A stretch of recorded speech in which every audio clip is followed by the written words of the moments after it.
sa jastuka,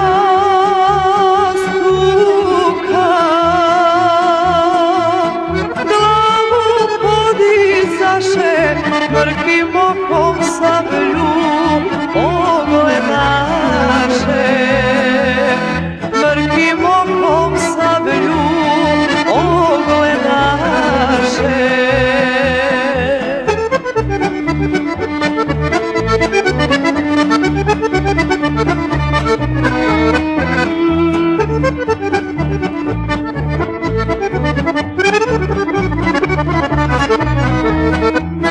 Sabljo moja,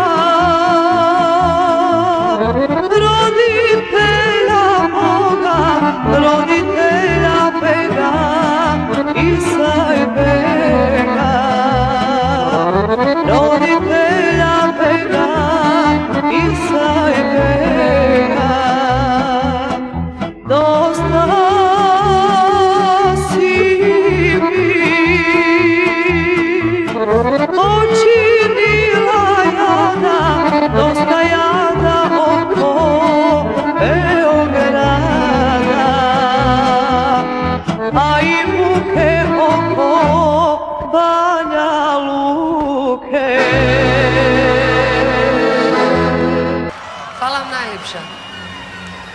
Vjerovala sam u vas od samog početka.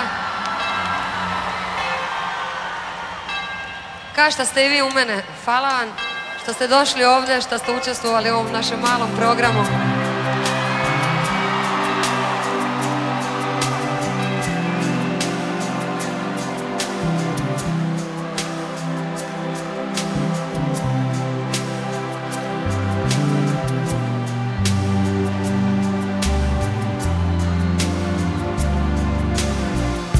Ovo sam čekala cijeli život.